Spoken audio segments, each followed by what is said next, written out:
I think it's time for me to have a podcast. What do you say?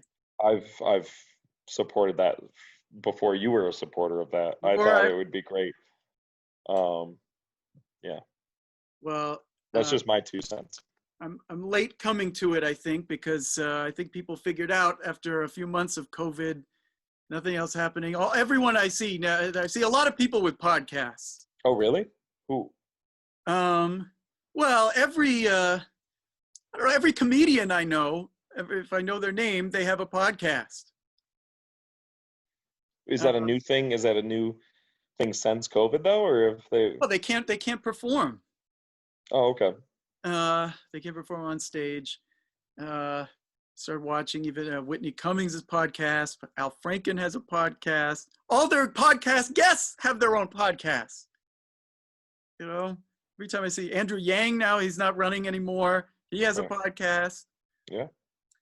Uh, I don't know. I think the podcast can work in two ways, just like a lot of like art forms, right? It's, if someone else can enjoy it, all the better, but it's also acts as a way for people to process things or get things off their chest or, deal with things. And especially right now with the chaos in the world, right? I mean, I maybe people are feeling that, you know, more so than they were before, and they're making podcasts as their outlet. A lot of people have picked up painting or writing or reading more. Like, everyone's dealt with the past, 8 months a little bit differently, but kind of along the um, same theme. you got started on lockdown early. Yeah, yeah, March, early mid March. It's August. Oh, 5 months, my bad. But well, yeah, I think it's time for people want my perspective on things. Maybe Whether they want it or not, they want to know. you have opinions and perspectives, and I think I want them. I want most of them. Mhm. I just want to hear them. I don't. I think it'd be entertaining. I think it'd be good for you. I think it'd be fun. Um, I don't know. If it doesn't Well, work, just shut it down. I don't have a title. I just have Ruben on rye. Perfect. ugh, ugh. No, I don't want. I don't want it. I'm not. It's not a Jewish podcast. Um. Well, we'll see. So, Scott, I figured, this being a kind of trial episode and an introduction, probably no one will ever see it. Cool. I figured I wanted to ask you about. I thought it was actually pretty interesting. I think it's interesting that we are friends, given that we're very, very different, the two of us. That's one of the things I enjoy the most of our friendship. Yeah, I think it's very funny that.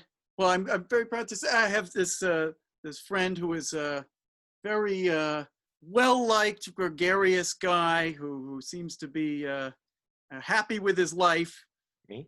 Yeah, am I right? Sure. Yeah, I Okay, appreciate it. because it's not me. That's not anyone I know. Anyone else in my life. And we have, I think, some pretty different backgrounds. Yeah, here. certainly. I mean, I think I don't know what it is, man, but like, we come from different walks of life, total different life experiences, but I don't know, when we're around each other, I think we just vibe and connect, I mean. So okay, what do I know? What did you tell me? So you grew up in a small town in pretty far upstate New York, right? Yes, Plattsburgh, the North Country. The North Um, Country. Yep, that's how it's north of the Adirondacks. So we were 30 minutes, 30 miles south of the Canadian border, and like an hour south of Montreal. So Uh-huh. like if this is Game of Thrones, you said you were on book 4. I'm reading the books We now. are We're not quite the Wall, but we're like that town before you get to the Wall, the Night's Watch. Mole Town? Possibly, yeah. Uh, so is the closest city Montreal? Is that where do people go I there? mean, Burlington's across the lake, but yeah, city, definitely Montreal. Uh, what's that like? I don't know if you have something to compare it Plattsburgh? to. Yeah. It's about the size of Ithaca, without the students. There used to So be an that's a Air Force decent base sized there town. for years, and it closed in the mid 90s, and the town was in trouble for a while. It seems to have bounced back. It gets nicer every time I go back. Like, there's breweries and lots of eateries and stuff now, and murals everywhere. They just restored their historic theater downtown for shows and stuff. So, Oh, there's so definitely then a presence for it. that's not what I'd call like too rural, like middle of nowhere. You have like Oh a no, no, no, no, no. No, town. it's we had paved streets and stuff, Daniel. Because I've been to the Adirondacks, and there are some like little towns there where Yeah, there's some like seasonal towns or resort towns and stuff. Um, no, we you know it was like I said, it was like Ithaca. Um, I see. Well, then how did you get to Ithaca?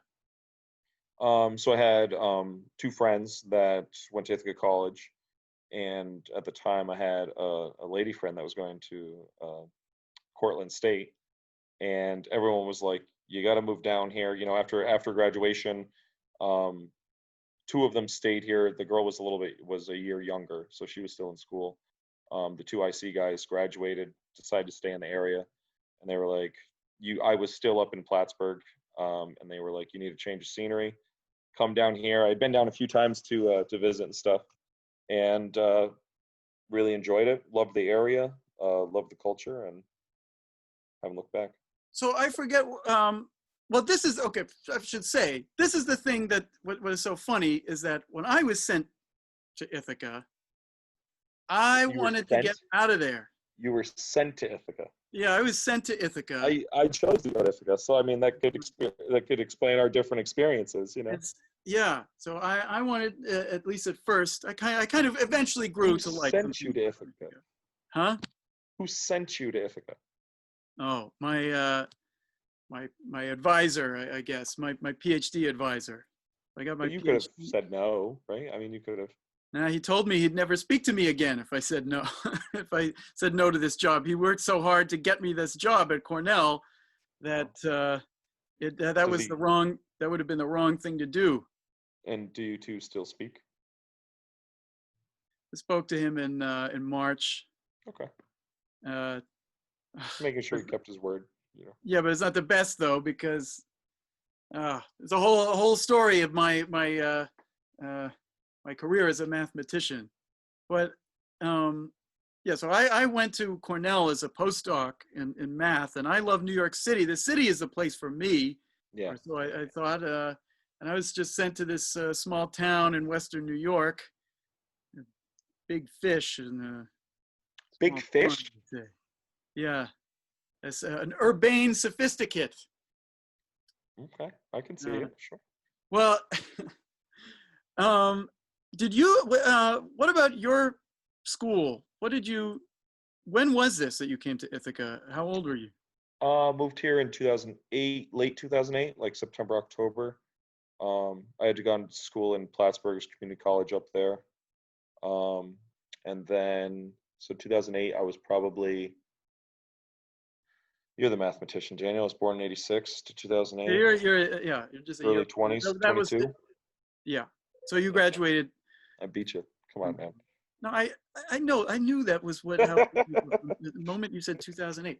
But I what'd you study in school?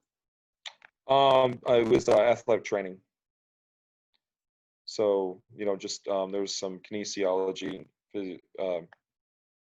kinesiology. It just didn't work out. Wasn't for me. I took the very basic, like I said, just the community college level. It was actually a program that was supposed to continue on um, at a college or university full time, but didn't work out. So you go to college, you major in a thing, and then you either decide whatever happens, you're not going to do that thing, Yeah. which is my real worry now that I'll never be a professional mathematician, but in a serious way. But Well, I mean, you're passionate about math, though. You know what I mean? It's a big part of your life, so I can see. You're going to figure out a way to make it work, Daniel. I Not want worried about to. that. I don't know if it's very hard to get back in You to. were just keep trying, man. You got it. I mean, you're. If you would have thought you would have had the projects you're working on now, and then the personal, that breakthrough that you think you might have, you didn't think you were going to be in that position 8 months ago, a year ago, so. No, I thought I should be in this position. I didn't know what. But Doing a you different thing. were in a very worse position, right? I mean, I guess so. I guess because I didn't. I things was sort of. like I am take this much older. This take much the older. wins, man. Yeah, but nobody's going to stop. Nothing's going to stop that at any point. I thought I'd be massively successful by this point. You've got to be kinder to yourself and alter your expectations potentially, I got or big, your big timelines. expectations. Alter your timelines. But see how my I I didn't want to be in Ithaca. You wanted to be in Ithaca, so you got to Ithaca 2008. So you Yep. were in Ithaca 7 years before I got there. Yep. And you are both a bartender Mm-hmm. Mm-hmm. and you are high up in the Downtown Ithaca Alliance. I'm the special events director at the Downtown Ithaca. So it's not like, I deal with the events down there, but me and the Well, team. as I thought, if you had wanted to, you could be running that whole thing. No, Nah, I don't know. I think so. it's full team effort. Full team effort there, Daniel. What was this that you could have been the boss, but then you said let someone No, else? that was the position I have now. So I was the Oh, assistant you are to then. this position. Yeah, yeah. So now I'm the special events director. So So did you seek out the bands that played? yeah, yeah. You make the decisions? Yep, yep. We have a committee too that everything gets approved through. We try to, consult local experts or people that are in the industry. What do you guys think of this lineup and stuff? And is there making sure that popular bands are chose, but also bands that are up and coming potentially or could turn into something big. Do you talk to the mayor? Um, Sponte? Not regularly, no. But you have spoken to the mayor. Yeah. I mean, yeah. We live in the same town. Like it's not that big a place, so you run into You each live in other. the same town. I lived in this town. No, I knew no one. What are you talking about? I've never spoken. You never, unless you were playing Pokemon Go, you didn't leave your place. That's not. You had a gym in your building. What would and an Italian restaurant? Yes, I did not know. I did not know about Gola Osteria, one of the best restaurants in Ithaca. You were messing up. You were messing up big time. I didn't know for a year or I don't know. But once you found out, how often did you visit? Well, this is okay. This great Italian restaurant that if I'm just eating by myself, they have like a takeout menu with a pretty good chicken parm and a couple other things. You really want to go there and eat the real food. Yes. Yeah, and this is actually a very, very good, very impressively good Italian place. But it's a perfect opportunity to get like a few friends together and just go down, especially Sundays. They have the family style. That's definitely the best way to do that. Definitely the best way. Yeah, a couple bottles of wine, just. Yeah, but you know what? You need to have friends who are willing to eat, who want to do that, and in order to do that, that's the shame of it. A lot of the people I knew at first were these like grad students in math, and they're both poor and they're of low taste, like willing to eat ramen for if it's super cheap, and they don't need. Yeah, They but don't want to hear you about can be willing to eat ramen and also still appreciate like a nice meal, you Yeah, know. but those people didn't appreciate jack shit. So it What did you expose them to? I want to hear the story behind this. What did you expose them to that they didn't appreciate? was very hard for me to get them to do anything. They didn't like my views of math. They didn't like me offering my wisdom as their, superior. I was a postdoc. They're graduate students. Right, right. I don't know. I didn't fit. I didn't fit too well in Ithaca because, who shows up in Ithaca? People who like that kind of life. They're people who want to be in nature. People who like the You're not a nature guy. You're a nature guy. Central Park is all the nature that I need. I don't know. I liked, eventually I walked around some trails and whatever, but look, I'm not this guy, all this business of the swimming in the gorge. Oh, The water is so grimy. oh my God! Get over yourself. It is not what It is, grimy. it is grimy, and it's, It's grimy. you have to, it's not like clean water, there's all these signs that say, don't swim in the gorge. That's And for safety reasons because yes, people get. but I don't know. I mean, like, but I'm not like a nature person enough or have the will enough to to want to swim in the gorge enough to be like, oh, I don't care about. So much fun. It's a blast, dude. You have to walk through these disgusting muddy trails quite a ways to get to some of these places where you can swim. Sure, but some of them are very accessible in like a Some are acceptable. Sure. 2 minute I walk. don't want to ever have to, everyone's jumping from from a tall rock. I don't want to jump from any rocks. I totally hear you. You don't. There's plenty of opportunities where you don't have to do that. That's there if you'd like to. I'm on the same side as you. I'm much more content just waiting out and cooling off in the water. Maybe 10, 15 years ago, I'd have been jumping off some of those, but I never liked it. I agree with you. There's other things. It's fun, man. It's an opportunity to slow down. You know what I mean? A lot of the times you see the same. I wanted to go places. I was in the prime of my sexual ambitions and whatnot. So you did or didn't want to go to the gorges? Oh, I didn't want to go to the gorges. There's a lot of people down at the gorges.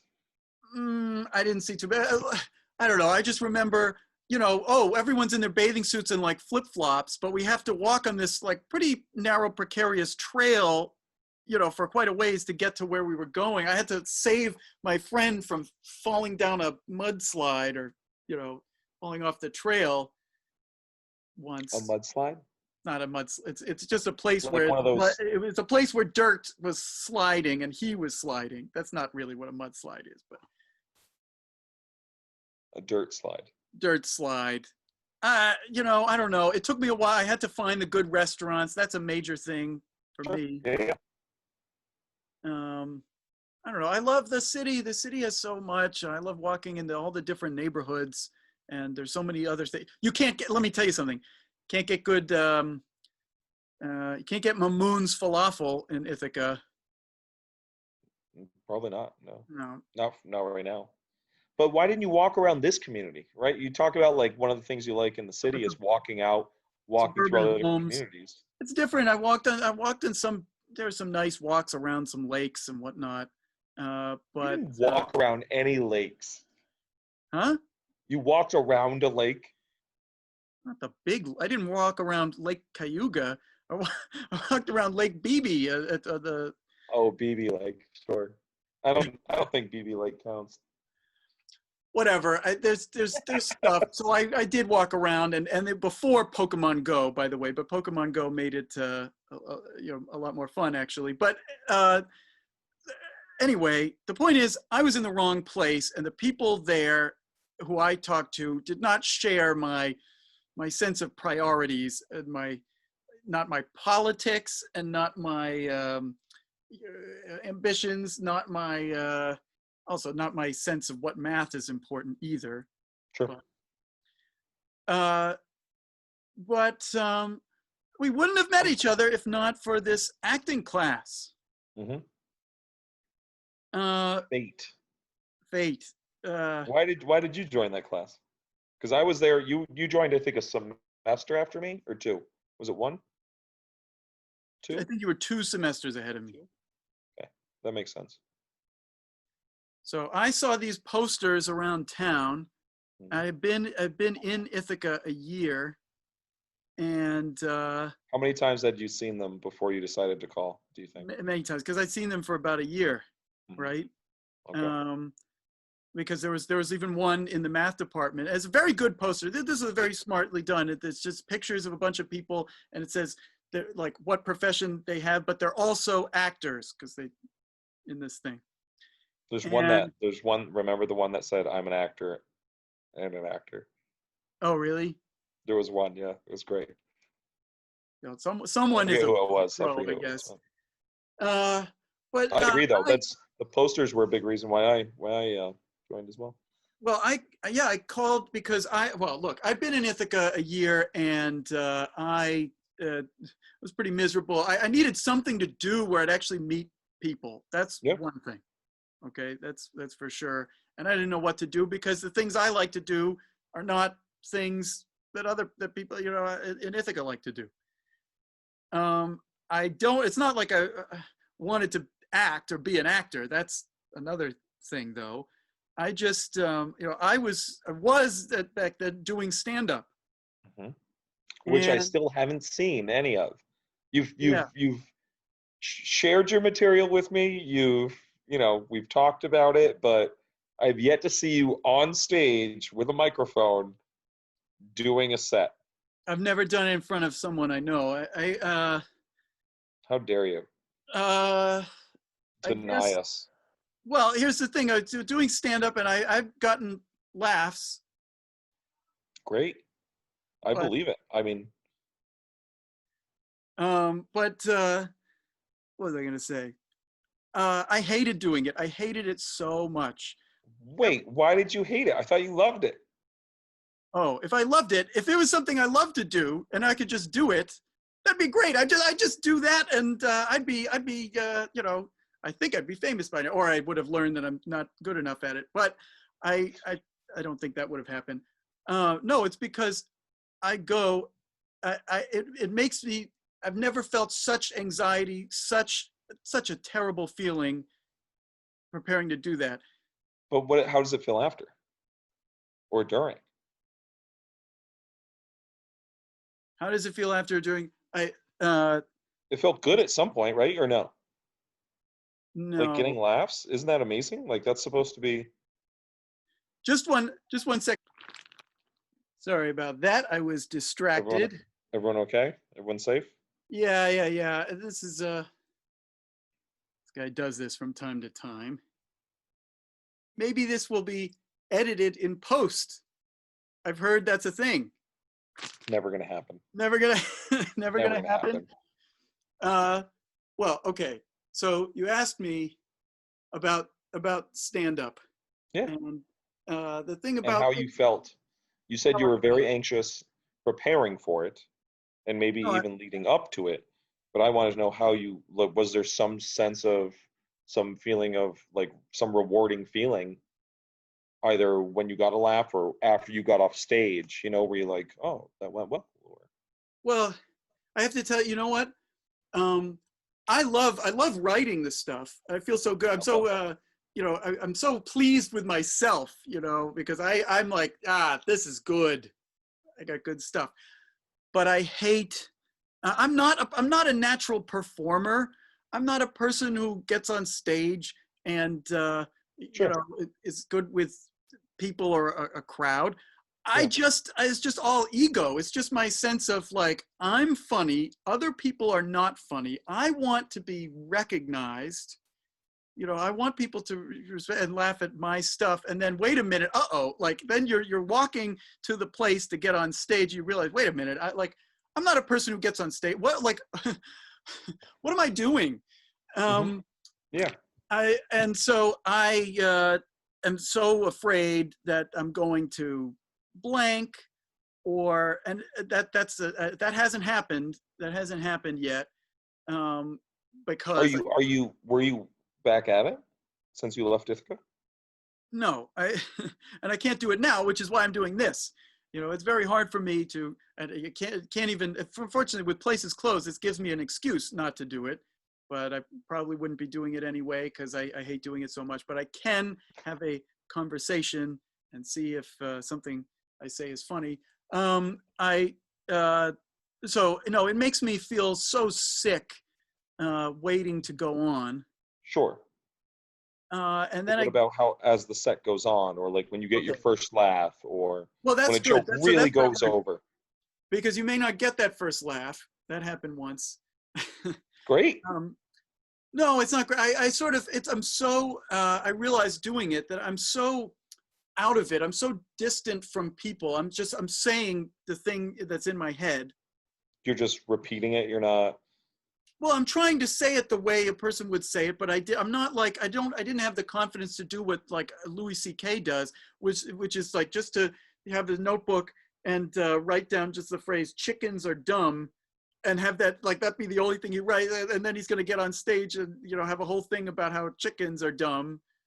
They just sort of let you kill them or whatever, and just go from there and see if it's funny or not. I actually wrote out the equivalent of like a monologue, but then had to try to make it so that I was just saying it. Sure. But you're also comparing yourself, who's at best an amateur comedian, with someone who has multiple specials across different channels and networks. Well, you get up there. I know what I think is funny, and I want to be good. If I don't want to hear some amateur. What makes them an amateur if they're not funny? I don't know. But anyway, I don't think that's what makes them an amateur, right? I mean, yes, it's a little trickier because I don't know. If it were just a matter of is this material funny, I think I'd win that contest. Recognizing that everyone has their own.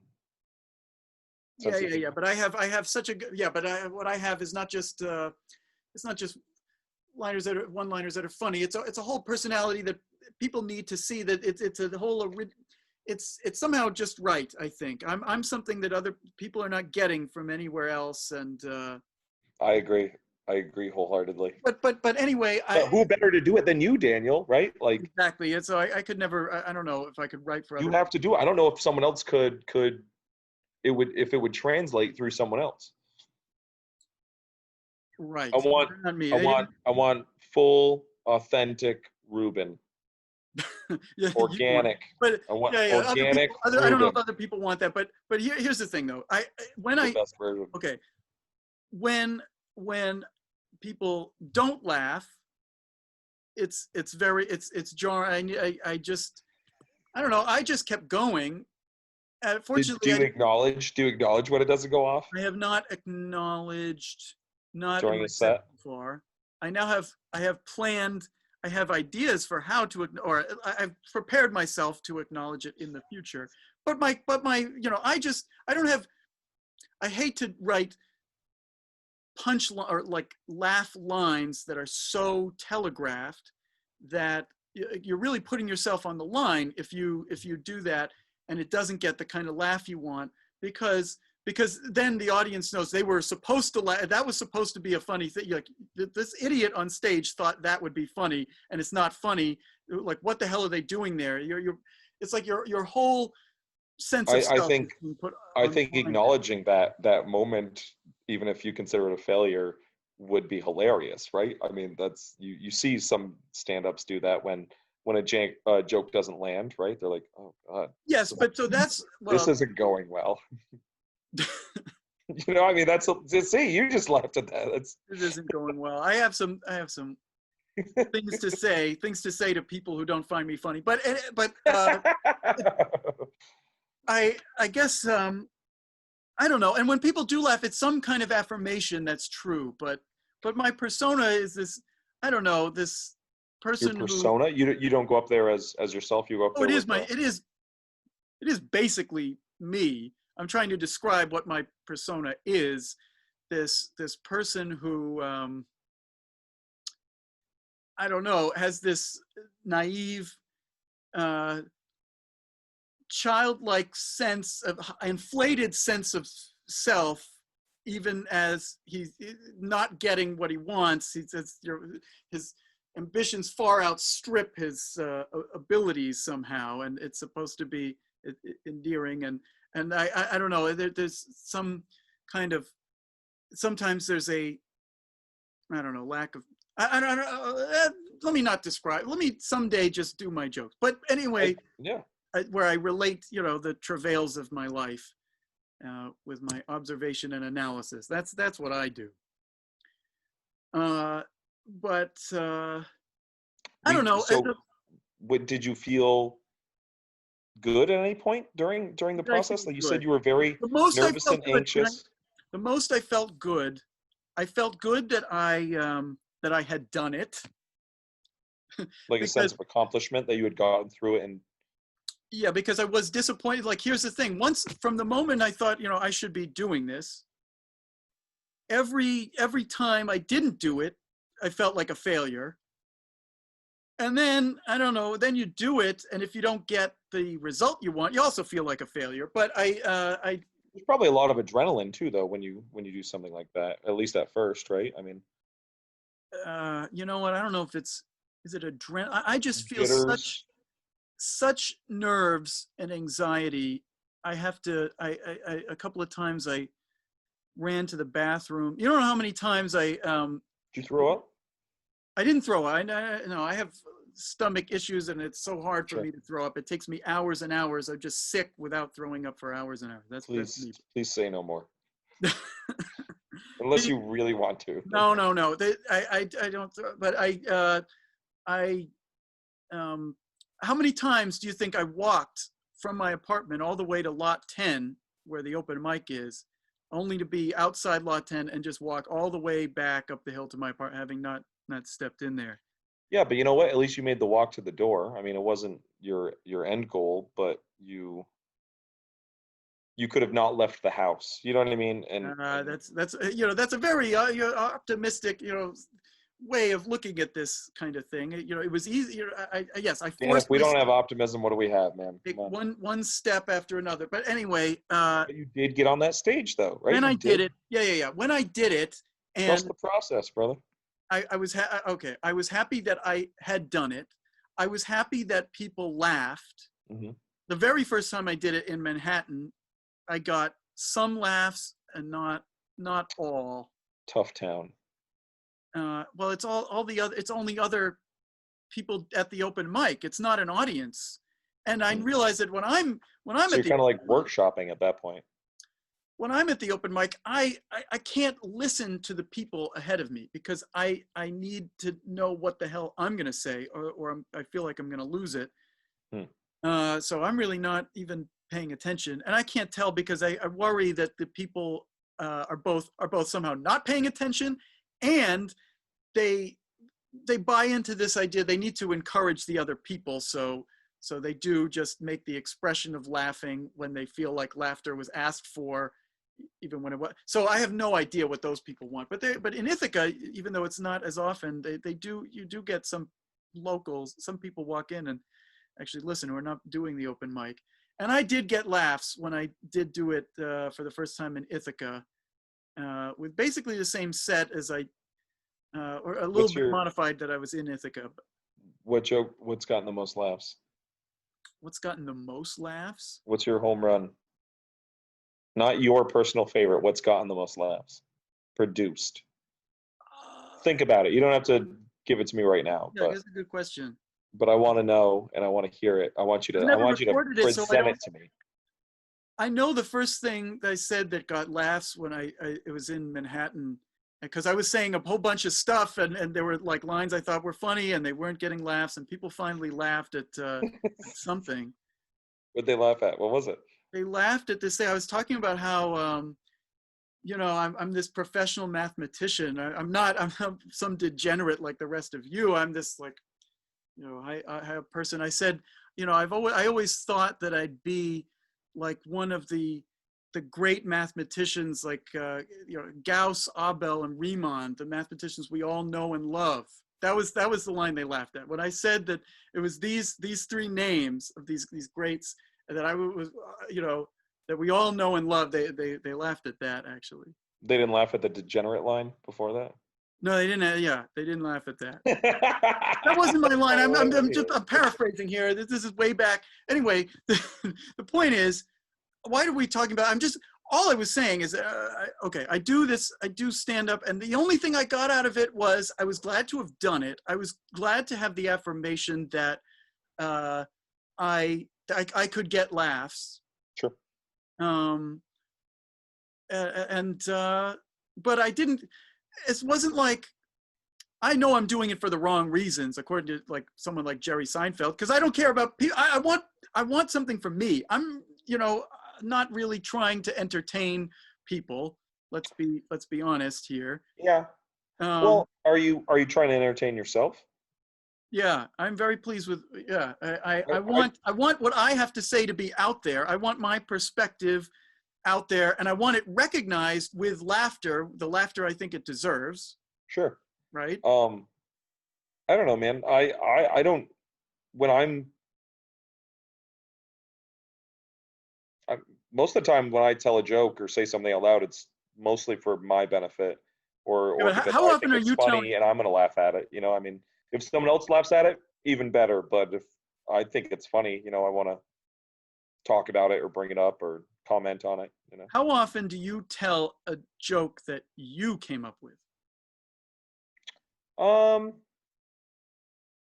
not that often. I don't think I tell jokes that much. It's more like, something like you do, or like I think most comedy is just observation, so it's just describing something that's strange to you in an interesting point of view and seeing if anyone else thinks it's funny and weird. How this and that.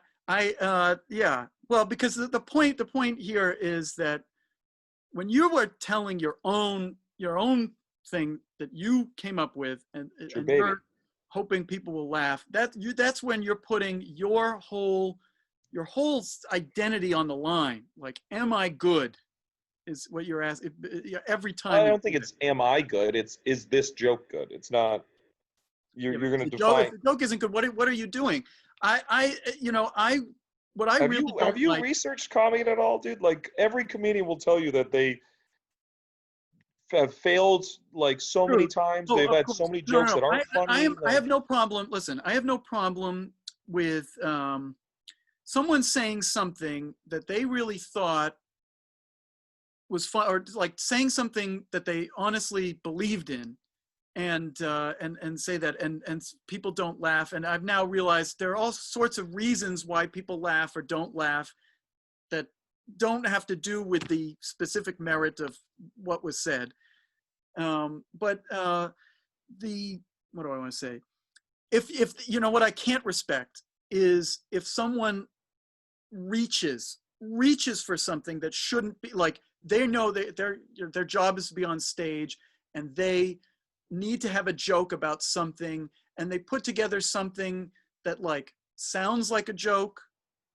It maybe they're like hoping, well, maybe someone will think this is funny, and it's reaching for something that I can't respect. If you do that, and I guess I need an example, like, but I do have an what example. What you're describing sounds reasonable, like if I can't say, I would love, for all these people, by the way, I wish, if someone the comedians bad, or who? Huh? Which people? For all these people? The other open micers. Gotcha. It's the worst. I've heard all these other comedians, the professional, the ones with podcasts and shows, and they talk about how they love their friends who are other comedians, and that's who they feel comfortable with and whatnot. And clearly, I've never made it to their level where people are actually paying me to go on. I've had to pay my $5 or something to be there, but I don't want to be anywhere near the other people doing this kind of thing. I mean, these people, you think about how, these people who are doing those open mics are the most depressing, delusional people. They're people who their lives are so unfulfilling that they have to go and tell their story to other people. They're thinking they're going to make it, and often they are not. I want to be with the successful people, not the other people who are in my position. I'm doing it to get the hell out of it, to get the hell out of there. Do you think that's not what they're doing either? Oh, they're trying to do it, but some of them, so they're not. Some of them I want to tell them, like, here's why this will never be funny. You didn't make the connection between this and this. It's not enough if you are the guy in Ithaca you may know who's a movie reviewer and he likes to go to the open mics and Who's that? I don't want to say people's names. And Okay, I know sure. Yeah, I just basically describe, but you can't. It's not enough. It's not enough for you to go on stage and name a movie, and your joke is just saying the movie was so bad. It's not enough, or so you bad just kept that saying it's so bad. So bad that blah blah blah. You need to connect something to the movie. You need to be saying something new. It's you need some insight. I don't know. Look. You have to text me who it was. Yeah. There's lots of examples. I'll give you an example of. Hold on a second though. Were they getting laughs? Were there any laughs? Yeah, sometimes there are laughs. So then, who cares if you think Right. it's funny or not? Someone else thought it was funny. Well, I can tell you're never going to make it with that. You need. Are they trying to make it, or are they just there to rant, get something off their chest? What? I don't think so. I think he was trying to do a set. I think he was trying to, show. But you can still have a set, but not have aspirations. Yes. I understand. Yes. Carnegie Okay. Hall, Okay. We went on way far away. I guess I ended up sure. having to start talking about what I feel about doing stand-up. But the point is, I had done it a few times, Mhm. and I think my material is good, but I knew that I am not.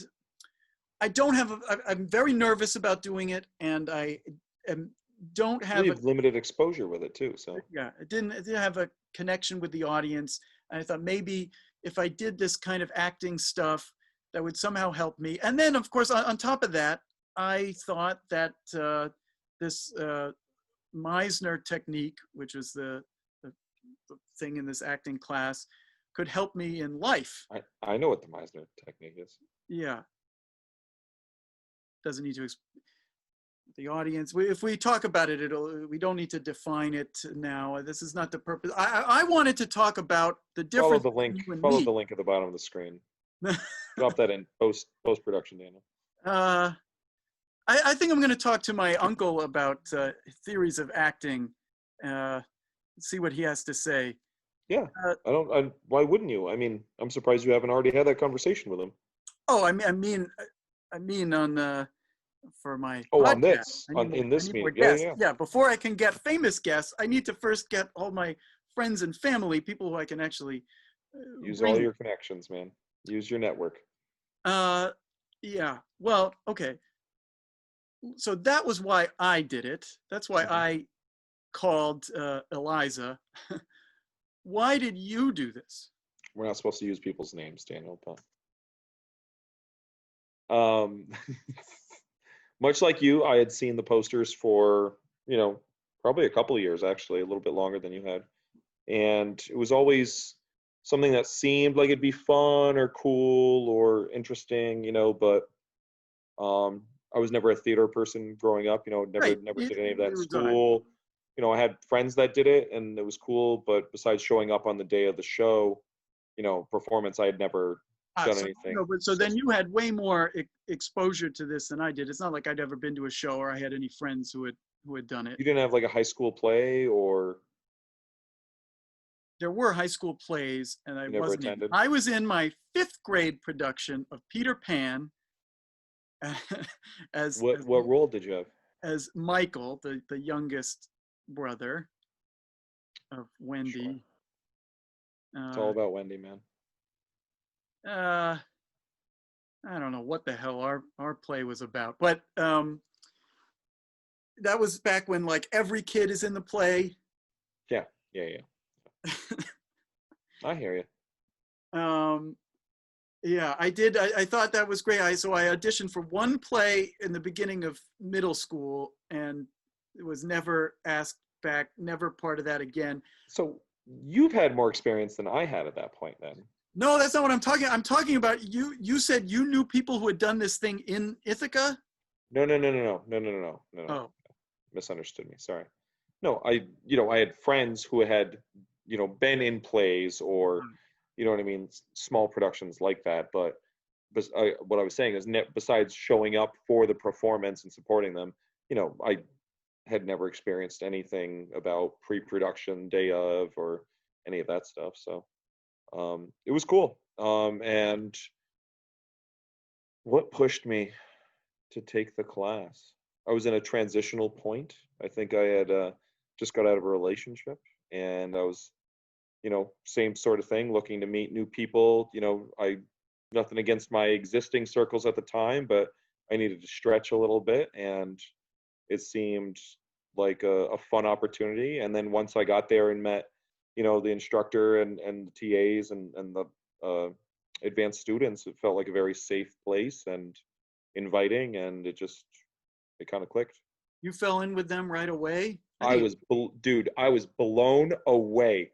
The first day, if you remember, right, the first day we all just hang out, we do intros, and we read the rules, you know what I mean, and the agreements, the code of conduct, whatever.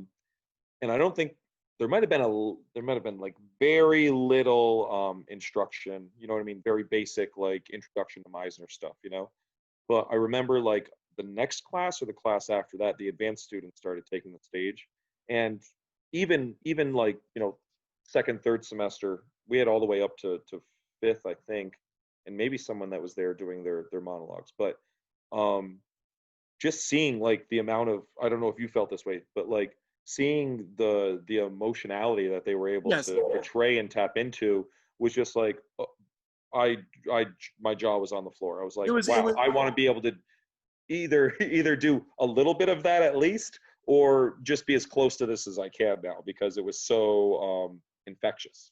Yeah, I think by the second or third class, I had a very similar experience with when Caroline did one of these exercises. We're not saying names. We're gonna have to bleep you out in post production. What name? I wasn't saying the names of the comedians who did jokes I didn't care for. I'm talking about someone who was just an excellent actress, and it was such a revelation, because I'd never paid attention to acting before. What was the point? Here, I love all these movies, but I'd never been moved. I never like realized, oh, like we're supposed to feel something, seeing another person in front of us experiencing something.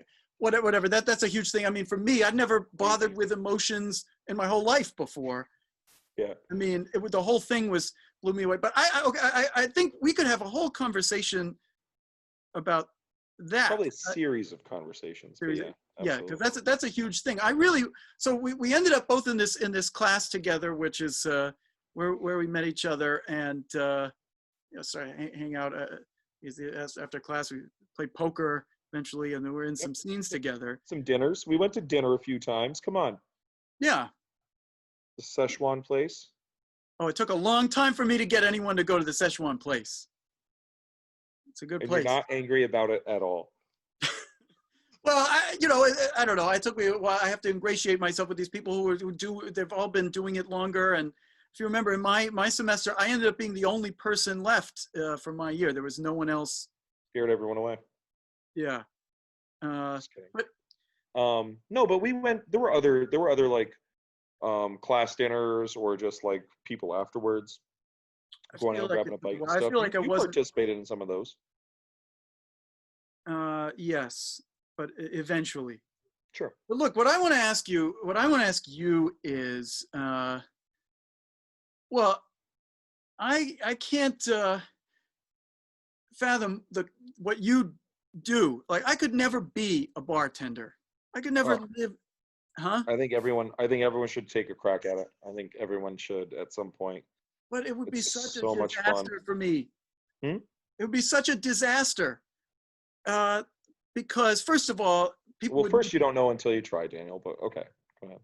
yeah, I don't know until but look at what it involves. First of all, you need to tell me absolutely everything about. You'd be surprised how little I'm not washing the dishes the right way, or I don't know what when people order something and it's not the exact right phrase. I wouldn't know what the hell anyone's talking about. I hate beer. I hate the smell of beer.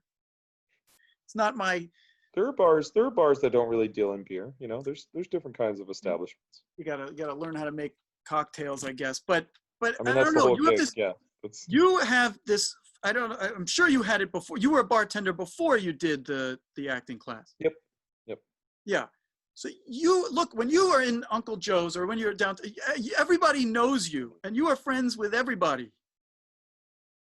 Most people, yeah, I tend to get along with. Yeah, Yeah, this is the opposite of me. Me, either people don't know me. If they do know me, they don't want anything to do with me. That's the main thing, except for maybe the few people in this acting class. Uh, I don't know. What is the difference? What do you say accounts for this? well, I think so. Just getting back a little bit to like bartending, you know what I mean, and like how I did that before the acting thing. Um, I think bartending helped me become more sociable. You know what I mean, and helped me um, acquire the tools and how to interact with people on a regular basis in different capacities. You know, it could be very short and brief, like, "Hey, how you doing?" You know, like, "Here's your drink, and then let me know if you need anything." To like, you know, regularly there are people down there telling you about their day at work or their relationship or some some problem that they're having. You know, I mean, it's just listening at the end of the day. I mean, you're mixing drinks and stuff, but it's listening to people and just being compassionate, I guess. I think so. So that's what I do. I mean, that's not everyone, and it's not everywhere and stuff. And like, I think that I'm super grateful to have had the opportunity to work at the places I had with the people I have and the customers I have, because it feels like it's been basically a perfect fit every time. So Because I have to I think with me I don't know. There's maybe a basic problem that I just don't care about a bunch of other people. that's I don't want to, probably it. wherever I am, I don't want to be there. I want to be, so I wouldn't want to be in this kind of bar. I wouldn't want to work at a bar. I feel like my place is elsewhere. And so that would probably come through somehow. Well, you're not a bar person either, right? Like, you No, I'm don't not, even like going out socially yourself. I feel like I need to, because I need You women. shouldn't I've force not it if met it's not women. if it's not in you. You shouldn't force it. I mean, if you've tried it and you don't like it, that's one thing. But if you haven't tried it, you maybe should give it a shot. Have tried it and it's a total failure, but I need to keep doing it because I'm How do a you total how do you failure determine if it's a elsewise. how do you Huh? determine if it's a failure or a success? If you What are your extend priorities? What are your intentions when you go out? Well, my, getting a girl, the kind of girl I want, that is my raison d'être. That's my whole purpose, my whole reason for being. And, I'm not finding them in my apartment or something. So Can't believe you just busted out French or whatever that was. raison d'être, I was trying to say it in the most pretentious possible way. I think you did a good job. I, so I don't know. And I thought, oh, I've seen it. I've seen it in movies. I've seen it in TV shows that people go to bars. Well, they do, but you don't go like it's not. I don't know, man. When I go out, um, either with friends or by myself, there's normally not like a plan or anything like that, right? You go out, you're gonna have a good time, relax, unwind with Yeah, but people. there's no relaxing because for me, it's all about the mission, and it's a mission, by the way, that I have no ability to fulfill. So you're talking. I remember once expending all of what capital I have with my friends when I was at Columbia in grad school. Mhm. Forcing them to have this evening to go to one of these fancy bars. Was this? Oh, this wasn't when everyone got to choose the dinners that you went to. Oh no, that's a different That's a good story. story for another time. That's a good story. Uh, for our audience, our viewing audience. We did. We had a fancy dinner. We tried to schedule every once in a while. We would go for a fancy dinner. We went to a 3 Michelin star place, this fantastic restaurant, Danielle, on the Upper East Side, when a bunch of us passed our oral exams. And that was incredible. That was an incredible experience. And then the very next time, maybe several months later, we let a different guy choose. And his plan was to go to Medieval Times, the place across the river in New Jersey, where I love it so much. I love it so much. A medieval style joust and eat medieval style food. Combat. plus Pepsi or something while you watch these fools joust. Not the same thing. Not the same thing. That quickly ended our tradition of 2 fancy dinners. The second Dinner one, and a show. dinner and that show was whatever. Look. What color night? What section were you in? We were sitting in the red and yellow. There was a red night, a yellow night. We had to yell out red and yellow.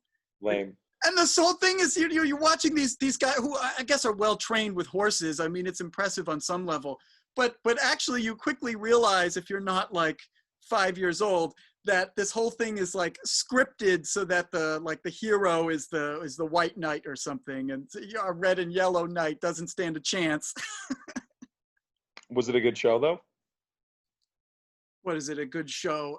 I don't know. I guess I don't see horses riding around or a guy with a lance too often, but I don't care. I like good food. I like good conversation. I don't like sitting and watching this loud thing through the loudspeakers. And so you had a Pepsi. What'd you have for dinner that night? Any idea? They serve was it you mutton or a turkey leg? Yeah, something like that. So I think it was a chicken drumstick, and it was very salty. Whatever. It's not good food. Is the point of this story. Sure. The point of the story I was telling you was that on a different occasion, when I felt I'm miserable and I need a girl, I don't know what I'm doing. Maybe I will find one at this bar. That's a place where I know they have cocktails. We walked all the way to this place, Prohibition. But of course, when I'm there, all I know I was then at that stage in my life, I was at the looking at girls stage. That was the part I'd mastered. Looking for them, judging, whether one is attractive to me. Those were skills that I had. Past that, I didn't have those skills.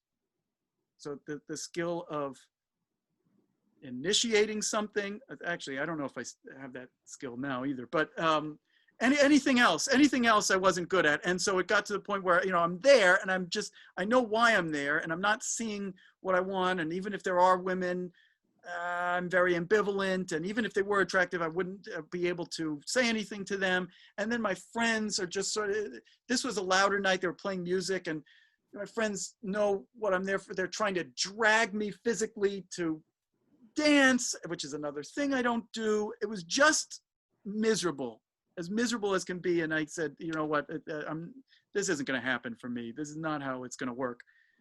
That was many years ago. You've gotten back on the horse since then? In other ways. Not the medieval times horse. No, going to bars. Medieval times. You've gone out to bars though, like since? Yeah. Not since COVID, but yeah, I have been to other bars. There are some great bars in Ithaca, by the way. I love Argos and that other one on State Street. Watershed. And they have good cocktails at the Rook. Yep. Nowhere Special opened up recently across from the Watershed on West State Street. Also, fantastic cocktails. Yeah, I went to, I went into one of the Argos Inn's New Year's parties. The kind of place I like to walk around. I wish I had friends who What year was that?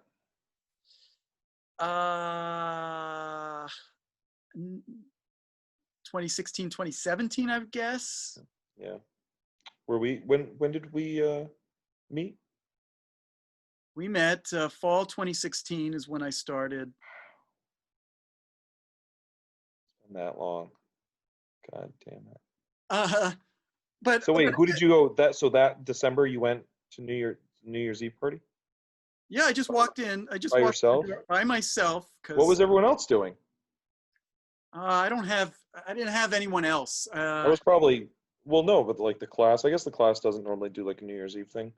Could it possibly have been 2015, I was 2016? probably home with family because I take off. I normally take Yeah, off for no, people both. take off. I'm not. I don't have. Someday I'll be with maybe when I'm with a girl. There'll be a Christmas for me for this Jew. I've longed to switch holidays. You look forward Um, to that? yeah. I don't. Why? Oh, I don't give a damn about Hanukkah. Christmas is a much happier holiday. Um, Okay. uh, anyway, yes, I have been to.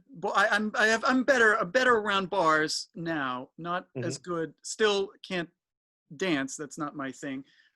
Better if there are friends and maybe there's a possibility of an introduction to women. But your bar is different. Your bar is like a sports bar. Yeah. Super casual. Far and away, mostly guys there.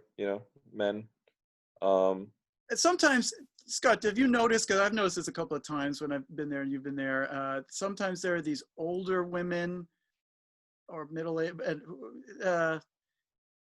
from a certain class stratum of society. It's not the top stratum, and they're hitting on you. like You don't notice? I don't know. I think you Maybe do maybe it very not. deftly, Very what? deft, deftly. Very definitely.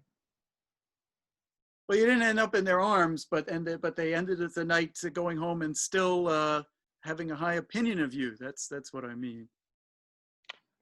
I don't know, man. I think I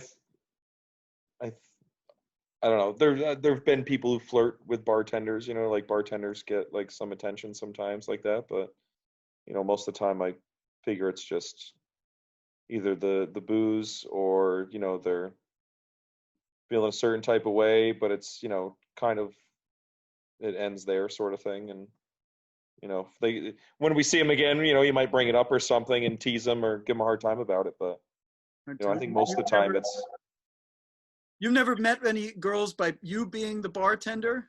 I did not say that, Daniel. I've met some. There are perks to the job, yeah. But again, like Those perks wouldn't accrue to me. well, if you were Tell you that right now. maybe not, man. Like you got to put yourself in positions for things. You know what I mean? So like, I really enjoy being around people. I like human interaction and just talking.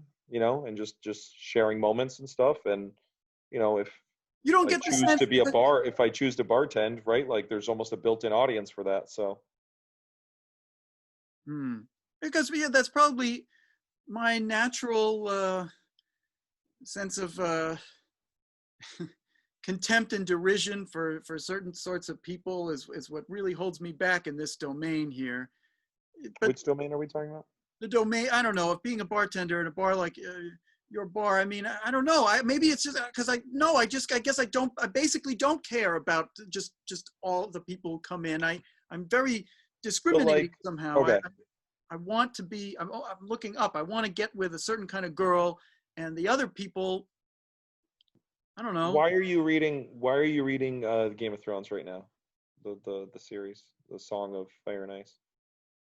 Oh, because I love this series. I think it's a great. It's entertaining, right? Like all the different storylines going on at a time, and Okay, sometimes they it's interweave, and well done in sometimes a lot of different ways. I mean, what I most like about it is that this guy has read history and read between the lines of history, and he's so what giving I'm us the this connection I'm epic. trying to make though is that like working behind a bar is this like gives me the opportunity to be the in studio audience for like this show that's going on in front of me every night. You know what I mean?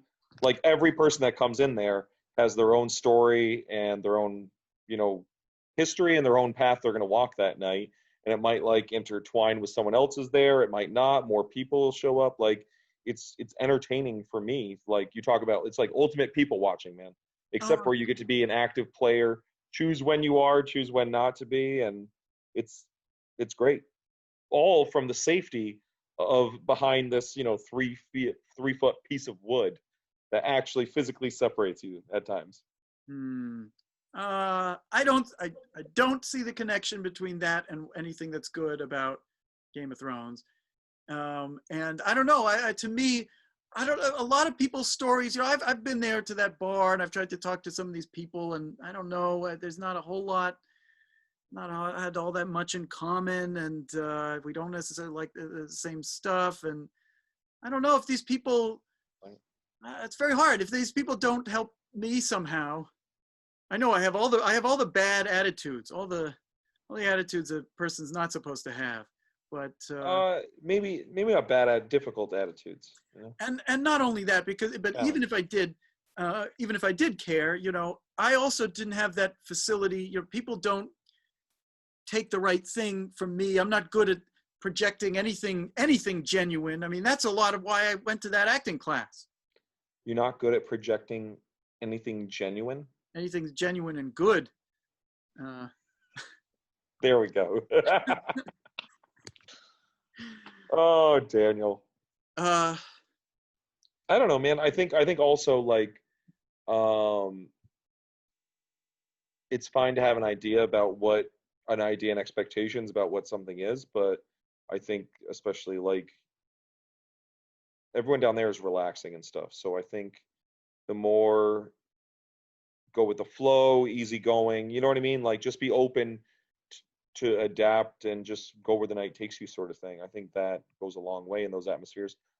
And also just showing up over and over and over, right? Like no one becomes a regular at a bar by not being there and not showing up, right? Like it's about the relationships with the people that work there and the people that I've frequent never it. heard that. I've never heard, you know, yeah, you gotta show up. I've heard that about, you know, going to the gym. I've heard that about going to work, It's doing, the same for never heard it's that about, you know, trying to universal, become but the regular at the bar. Interesting.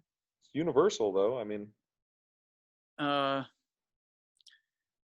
well, uh, what is it that, what is it about me maybe that you find strange, that you don't understand my behavior? um, I don't know if I wouldn't label anything strange, Daniel. But there's got to be, there's such a divide. You must have, when I saw the way you schmoozed with all the people at one of those fairs in Ithaca and all their booths.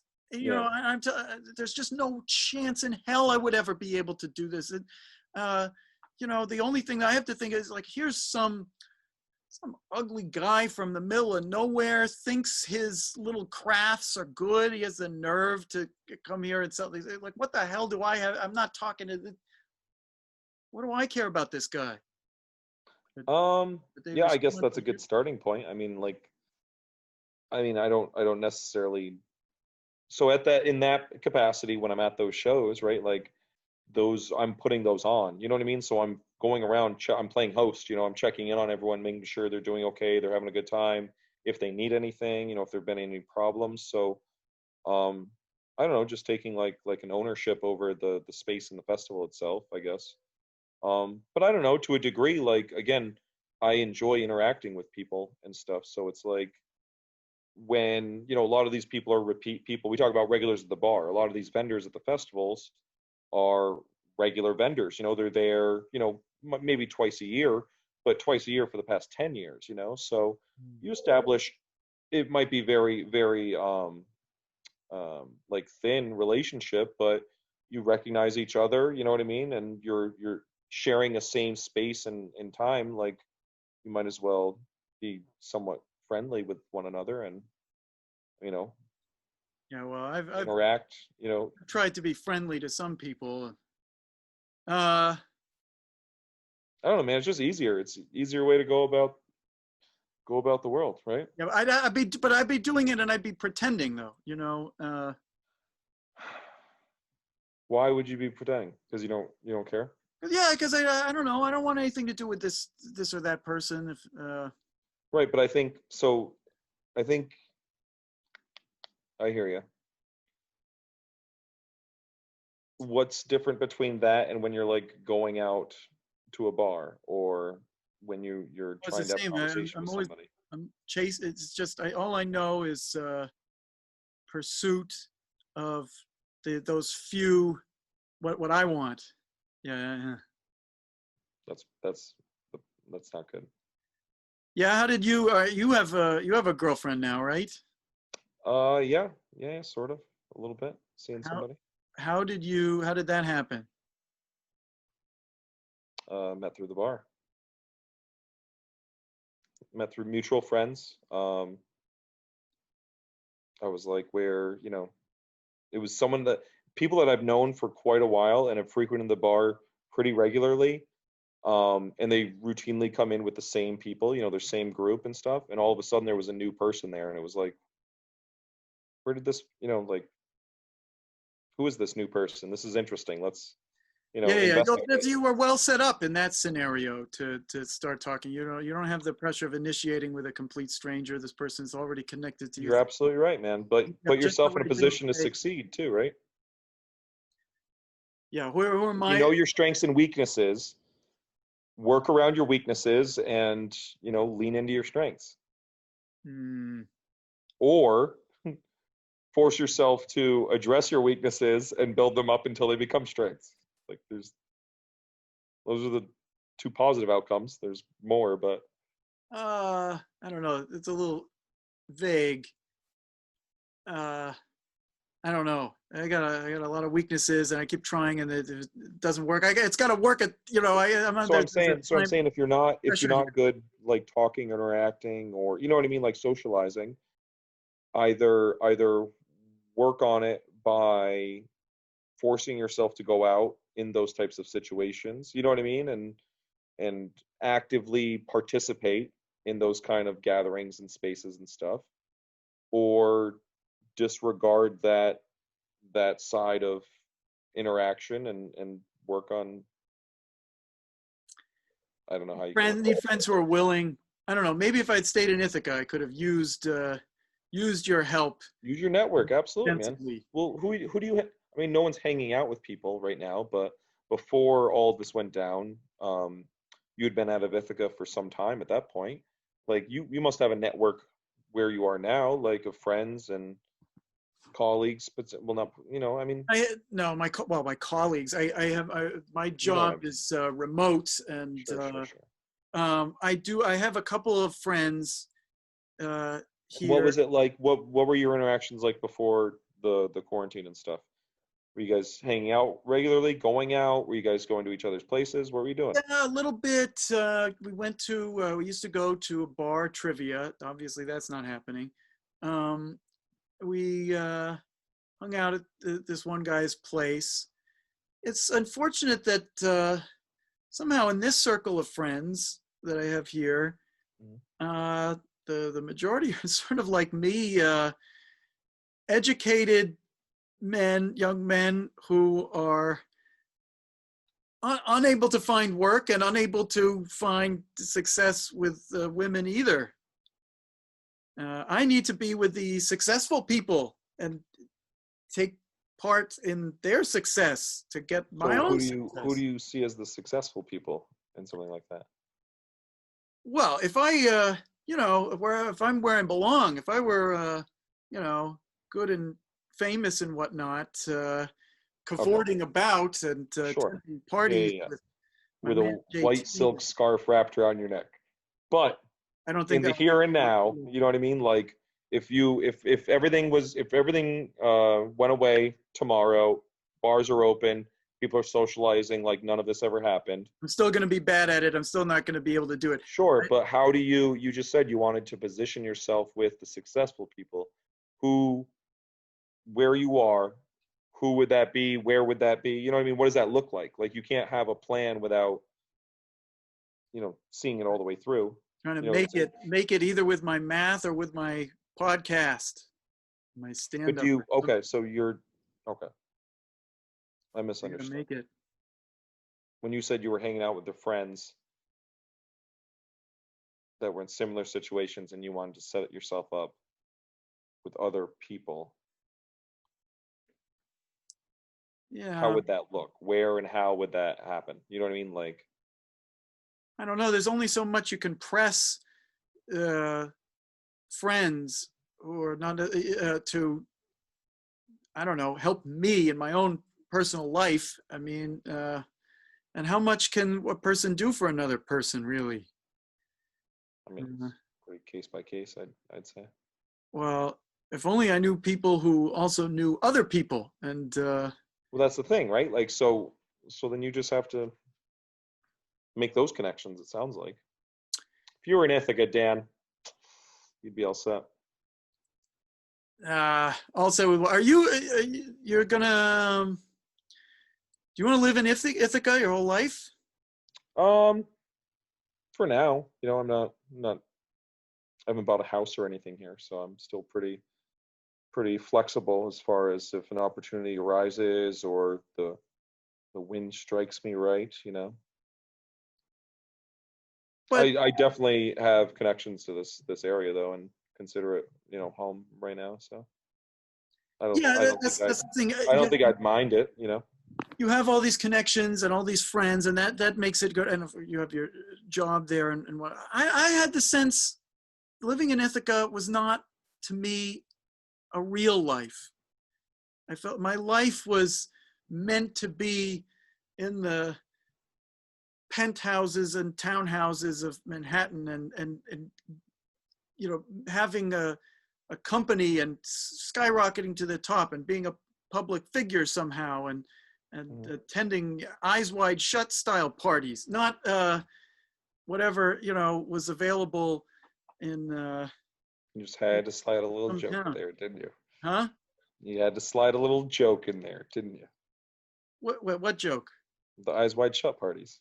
Well, that somewhere that could be a thing. I don't know if that's exactly my thing, but I want something. Something that's not the life that I have. That's for certain. Sure. Uh, So what's the steps? How do you get there? well, Reverse I'm doing engineer it, something yeah. right now. I see Joe Rogan has a podcast where he talks to his friends, and he about whatever is of interest to him. Mhm. And Well, he talks to watch his friends, but also experts in experts. Yeah. Someday I'll get experts, because I have a range of things. I have. First of all, we've mentioned I'm a mathematician. I have a lot to say about math. Mhm. Stay tuned. I have things to say about philosophy and politics and movies. We haven't talked about movies, which we will, right? Oh yeah. Yeah. So you're. I just actually finished Knives Out today. Oh, I didn't see that movie. I liked it. You like that movie? Mhm.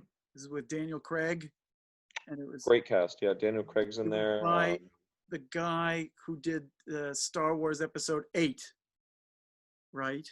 Yes, Rain Johnson. Okay. I heard of it. I didn't get a chance to see it. It's good. It's on Amazon Prime right now for free. Okay. Recommended. Recommended. We will have to do more full conversations about movies. But yeah, I will someday have access, once I have a established and successful podcast, and people think I'm good. This is all to train me. This is all to see if I could ever be entertaining. And if I've been entertained this entire time. You've been okay, good. I may have trouble getting on stage, but I know how to have a conversation, I think. Perfect. How do you feel about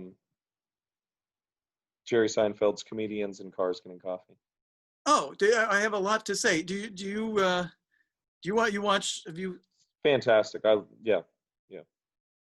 I don't know if I've seen every episode, but I've probably 2/3 Well, that's of actually some. very interesting to me. What do you like about it? Because you don't do it. You're not aspiring to be The conversation. Their conversations are so interesting. I mean, they're entertaining. Obviously they're not dealing with any like real heavy lifting, but it's observational. Plus, like to have those um, high level creatives in the same space. You know what I mean? In such a unique, not unique situation, but unique for us to be able to watch situation. They get in a car, they talk about the car a little bit. They go to a diner, get some coffee and a sandwich maybe, and then they go home. I don't know. It's a snapshot of not their real lives, but like who they are outside of what we most know them for. Oh, okay. So, I mean, I'll grant it can be of interest to you to see, I mean, the person you already have an interest in, Mhm. in another environment. Mhm. There's some interest to the conversation that they have with Jerry, which is mostly about comedy. They are all comedians. And I mean, what I think is funny is strange about that show is like, I'm always thinking, who's the audience to this show? Because it's not like everyone who he has on is so naturally funny. It's not like laughs the way it would be their own special or something. And Jerry Seinfeld is always very interested. I mean, almost like as a scholar, like what is funny? What makes something funny? How does someone become a successful comedian? Which are exactly the things that I care about as someone who wants to be one of those people. Oh yeah, I just think it's interesting and entertaining because also he more times than not will ask his guest's story about how they got into it. You know what I mean? Right, And what but their draw was to it. So I guess but the thing, hearing it from their perspective and their mouths is entertaining. but a lot of it is at cross purposes because either these people are on and they're just like sort of joking about their answers to his questions. I don't think the episodes that I've seen, I don't think he's a big fan when people do that. No, I don't think he is, but he sometimes drops it because you realize sometimes there are the people who are the experts at a thing, mm-hmm. they're not always very reflective about how they made what made them good. Sure. Sometimes they're just good and they just do their thing and they'll be funny, but they can't tell you, so it's not of good use to anyone else. Huh?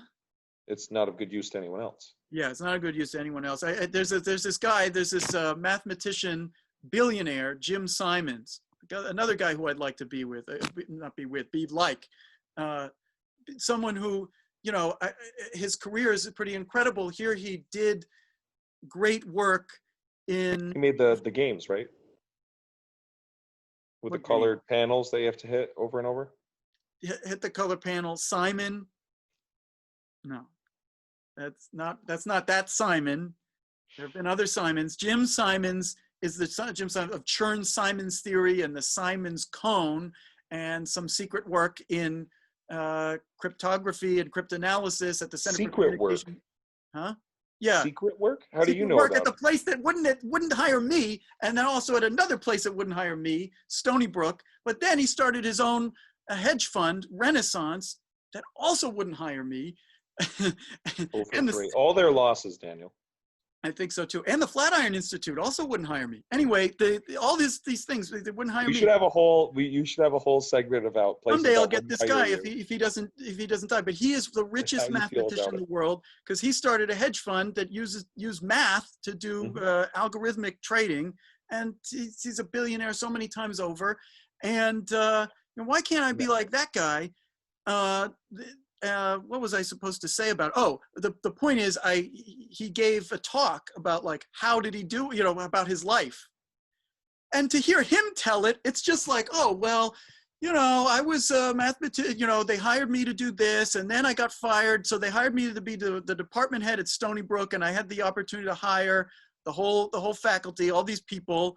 And then, I inherited some money, and I was thinking, how should I invest this? I'd never really done that before. So I tried to work out a little bit, what is there a better way of doing it? And, there you go.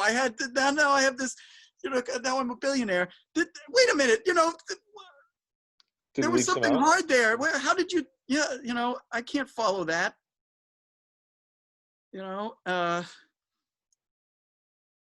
With everything I've done, I can tell you every step of the way, every single inch was hard. I had to claw for everything to get the theorems that I have to my name, or if I, whatever. Well, I'm sure there was more work associated with it than he was, letting on, and there was certainly probably conflict and struggle at some point, right? Yeah, but he doesn't. It's not clear how someone could do the thing. Like, whereas I could tell you. Of course, it's my own preferences, and maybe I could be completely wrong, but I can tell you what's funny and what isn't, and and it doesn't do me any good. I don't know, man. I don't know what to tell you with that. Like, you don't want to be a comedian anyway, so what does it matter? What are you talking about? Of course I do. No, you don't want to do stand-up. I would like to be the kind of person who was more comfortable doing it so that I could do it, if only to become famous, the way Woody Allen, why did he do stand-up? Never heard of him. Who's Woody Allen? Woody Allen was a Jewish comedian who wrote his own Why'd you say joke. was a? He still is. Still is. He's not doing as much comedy. He's making movies now. But he did, when he was writing for television, he had, I imagine, the same kind of idea that I have about myself, this egotistical idea, like, I'm funnier than other people. I've got something to say. These other people are, they're all doing the same thing, and they're not so funny. I have my own stuff. I could do it. That's what he thought to himself. But he was in a position, and really what he wanted to do was make movies, which is also, I love movies. I wish I could make movies. And somehow I'm thinking in my life, I may never make a movie because I don't have a good idea for a movie. Well, that's probably a good place to start. But in what capacity would you want to make a movie? Would you want to write a movie, direct a movie, star in a movie? I'm not an actor. I could never, I'd want to be like Stanley Kubrick, or Lars von Trier, or Hitchcock, or any of. In what way? What about those people do you admire? Huh? In which way would you want to be like those people? What do you admire about them and their positions? How they position themselves? Boy, to have such creative, to control, to like have some vision, and then to be able to communicate, to make it real, to actualize it. Like you think of it, you write it, you solve the problem, you realize you have something original, insightful to say, and not just thematically, but also visually. And then you are in charge of your own world, where everyone works for you, and the director is his own kind of special dictator. That's why I heard a lot that Kim Jong-il always wanted to be a film director. I believe it. And probably well, I'm sure he's directed some films. Well, he's dead now. I don't think he made any films, but he's not dead. Kim Jong-il. I don't know anything about Kim Jong-un. Excuse me. I misheard. But and then you make it, and then you go from one incredible project that takes up, well, for different people it's different, but I would imagine it would take up all my life for that time doing the project, and everyone's working together and believes in it. And then you make something, and it's there forever. It's this great work. And then you do another one. I mean, I feel like that's a real life, not like the life I have now, desperately. So what's stopping you, buddy? Oh, because, maybe I had used to, when I was a teenager, think that I would be Tarantino, and but I don't know. I realized my old visions were the visions of a teenager who only knows that, and not very well thought out, and they're not really deep, not something to show the world, and they didn't have an inspired sense of creating a whole look and sound. I don't know. I just now appreciate the cinema, and I haven't thought about making a movie in a long time. My creative outlets have been in other things. Sure, that makes sense. But that remains a dream of yours, or How can I say it for it to be a dream of mine if I don't? I thought I went to a production company once. Someone I knew through family connections, and showed up your and uncle, maybe. said, "Yeah, my uncle." I showed up and basically, what would I tell them? Here, oh, I'm a PhD mathematician, and Let me in your movie. no, I don't want to be in the movie. I'm not an actor. I'm so terrible. Oh. I mean, when we talk about acting another time, we should talk about why am I so bad at acting? That's another. I don't think you're a bad actor. I am pretty sure that I am, but the Minimalistic Men, that scene crushed, Daniel. no. You But can't convince me otherwise. It was because of you. You traditionally got all the laughs in our scenes together. only That's in how I the remember studio. it. But We when might have to go when back we to the did it tape. on stage, you got all the laughs. That tells me people don't like me. No, you think I got all the laughs? I thought you got all the laughs. I've never seen the tape, but I remember the performance. But blah, blah, blah, blah. This is No. not You need to rewatch those in your own time because never watched- you would get the laughs. I've never watched my performances. Sort of like Adam Driver, but he's a professional. He should be paying attention. I don't need to pay attention. I know that I'm You're just like Adam Driver. no good. No, I have no desire to be in any movies. What I said is, look, I'm a mathematician, but maybe maybe I don't have to be a mathematician anymore. That was at a time when I hadn't discovered my love of doing math. And I said, I love movies though. I don't have an idea for a movie, but I know movies so well. I know what's good and what isn't good. And what you should hire me to do is I can be the guy who evaluates the strength of a concept and a script, right? I know if it's I know if it will make a movie or, not worthy of a movie. Does that position exist already? Well, in some sense it does, because of course all these production companies do have to decide whether to greenlight or make these movies. So who typically makes those decisions? Businessmen who do not have training in art, who do not How have. do they get to where they are though? Well, let me tell you. So you want to know how Harvard? I haven't described it yet. Daniel, Let me finish what I wanted to say, which was I want to be the guy who greenlights the movies, and then I want to be the guy who works with the director to massage the movie to make it better. Okay, I will be able to know, like, what is the movie really about? What are the highlights, and what you need to punch up? What will make the movie like sparkle and shine? What will make the movie people remember? What will make this great, as opposed to just because there are a lot of movies I see which are sort of do not realize their full potential, even made by artists or made by people who really know what supposedly know what they're doing. Of course, this guy doesn't want to hear any of that. I mean, no. The only person who had that kind of power in Hollywood as a producer was Harvey Weinstein. And, you don't think there's some contemporaries? Not as producers. Harvey Weinstein, as far as I know, and what did he do? He didn't make movies. The guy and his brother owned a chain of movie theaters. They were businessmen. They had the money. Once they had the money to make movies, you need the money. I have no money. I have no friends. I have no connections. Buy some movie theaters. That's a terrible proposition now, by the way.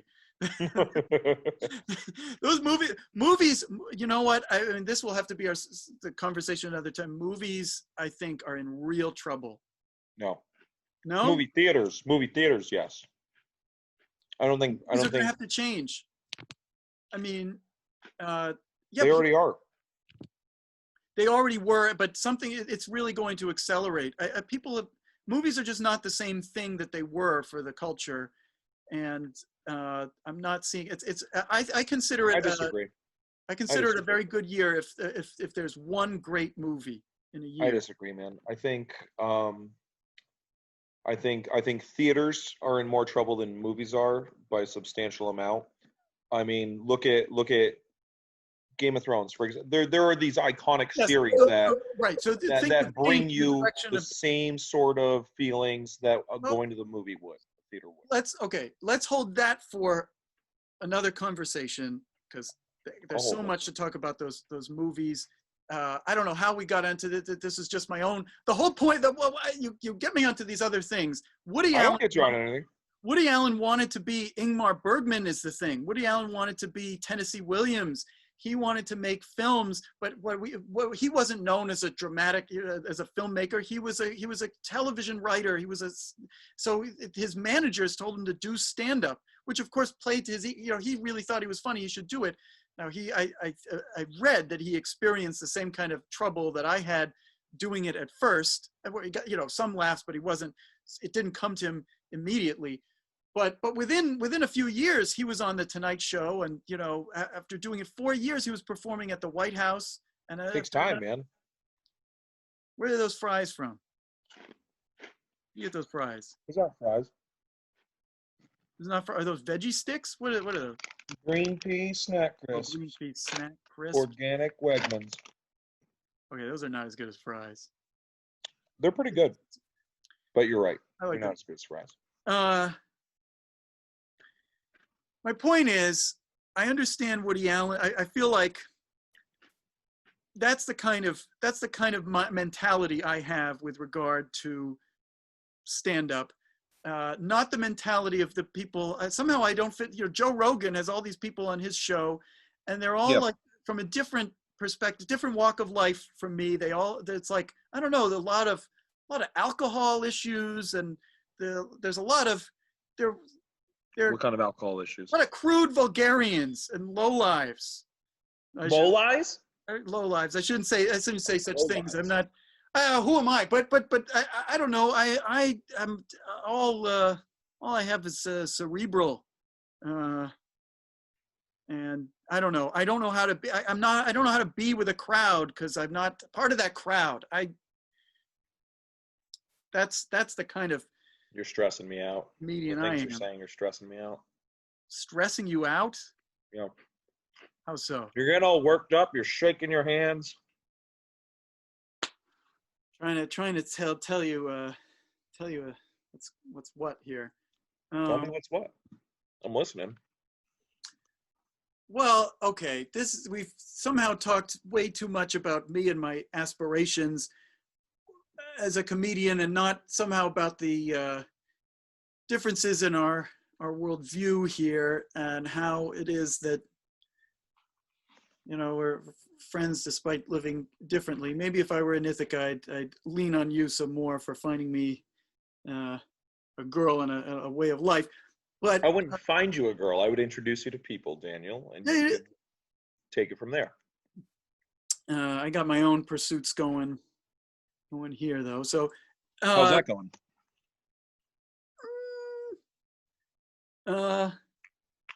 Hasn't worked, but maybe someday. Progress? I don't know. Let's table that discussion. Sure. Yeah, that works for me. What should I call this podcast? What should you call this podcast? A Day with Daniel. A Day with Daniel. Yep. Write it down. Goes on a list. Rocking with Ruben. Huh? Rocking with Ruben. It's too much like Rockin' Robin. Okay. All right. There's I mean, I could just go with my name, The Daniel Rubin Show. I'm also thinking, How about This Is Daniel Rubin? you've chosen a bad name. You know what? No one calls Joe Rogan's podcast the Joe Rogan Experience. Everyone does. Who have you ever? Well, Joe Rogan for one. The podcast calls itself that. But everyone calls it Joe Rogan's show or something, or it was on Rogan. That's fine. You got to give it. It wasn't called Leno. It was called The Tonight Show. But people called it The Tonight Show. They didn't. Well, some people say they went on Leno. People, listen. I knew a guy. He named his cat. It was a black cat. He named the cat Aurora. He was in physics. He thought he was giving it a very elegant, flowery name. But you know what? If no one used that name, everyone called it Cat or something. So you once suggested that the show should be called Dan Hates Everything. yeah, that's when I thought it was going to be mostly about movies and pop culture stuff, and not more just conversational about our lives and stuff. Because I think that would give the wrong interpretation. But yeah, because I don't hate everything. That's what I'm saying. However, how it would apply to conversations about movies, film, cinema, stuff like that, is that you and I have had multiple conversations about films and our difference in opinions, and more times than not, you don't think very highly of some of the things that I do. Some bad movies. I feel like you'd be just showing your Philistinism. Would I? With that title. What about a title like Man Who Shouldn't Have a Show with Daniel Rubin? How did they let anyone let this happen? How did they let this happen? So it's come to this? The Daniel Rubin show? The end is near with Daniel Rubin. No. Near. Yeah. There's already, this guy Dave Rubin. No, your brother? Not my brother. You've never heard of Dave Rubin? He has a show. No, who's Dave Rubin? He is he has a YouTube show / podcast. Are you worried that you're going to get political? confused with He's him? sort of on the right. His show is called The Rubin Report. That's disgusting. No one wants to watch that. The Rubin Report. There's another Rubin Report. You're the other Rubin Report? Yeah, I have stuff to report. My name is Rubin. Different stuff to report. The other Rubin, the real Rubin Report. The real Rubin, yeah, the real. Still working on it. Rubin Report version 2.0. Someday this guy will be the other fellow.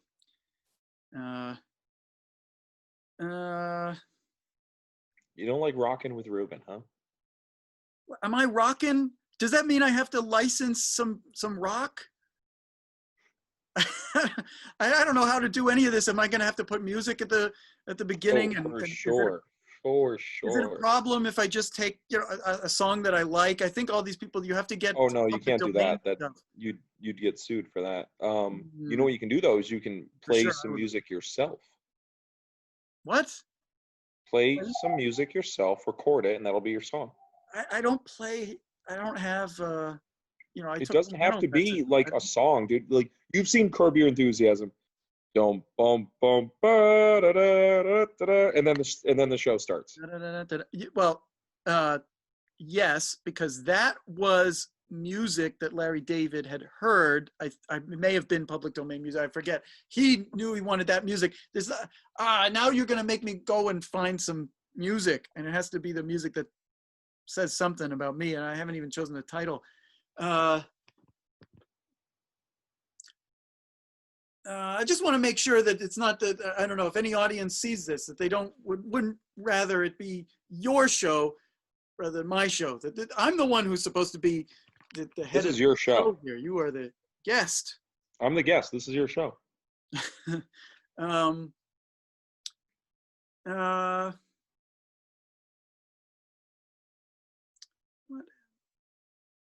You know, we haven't, just say. I just saw a light bulb appear above your head. What were you gonna say? Something I should have said a lot earlier, you know, you ever make anything of the fact that in that acting class, there were a lot of women in the acting class, they outnumber the men anyway while I was there. And they called you, what did they call you? Scott? Hot Scott. They never called me that. What do you mean they never called you that? They literally called you that every day. No. I don't recall that. Not me. Who called me Hot Scott? Nobody called me Hot Scott. 4? All of them. Oh, what are you talking about? I don't remember that. I don't know. Hot Dan. It doesn't rhyme, but I don't think that's why that wasn't my name.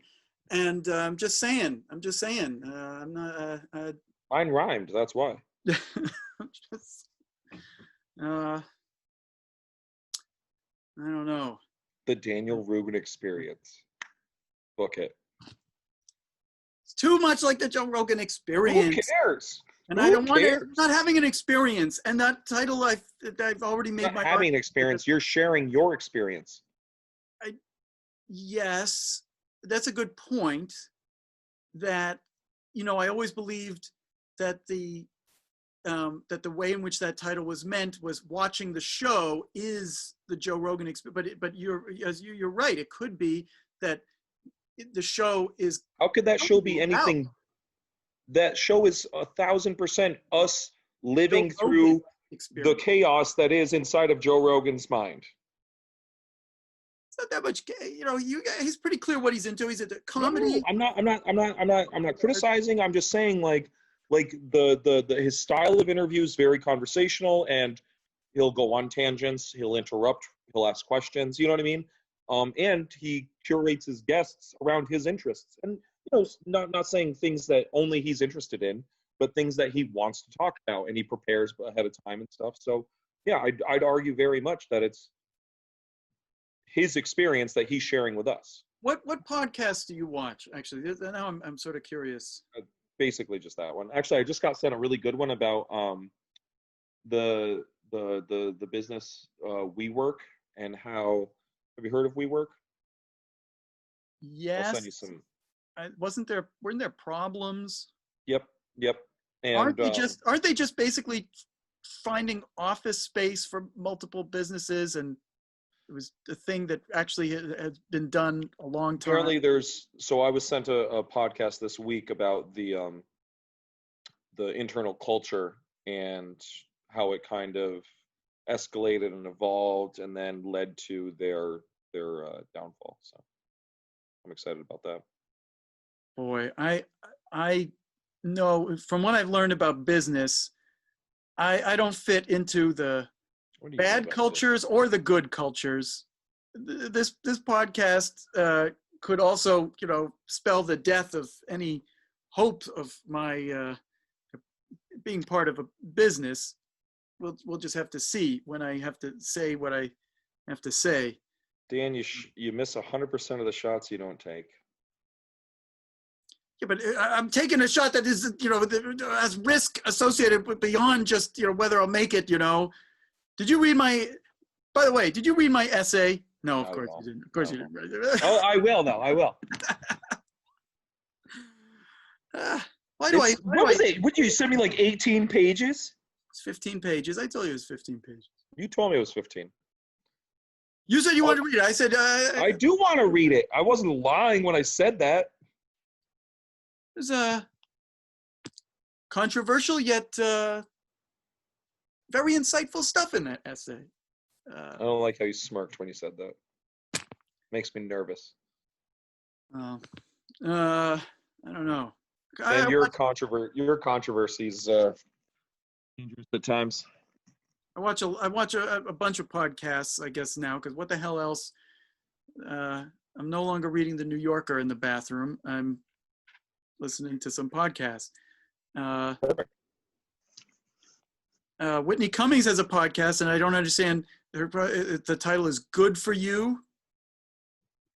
Okay. but I don't know if that means like this podcast is good for you, or if it's like good for you, which you say to someone ironically when they say Sure. something about Sure. themselves, or maybe it's meant truth, maybe it's meant honestly. I don't know. I don't know. That's another Have you title I don't listened understand. to the podcast?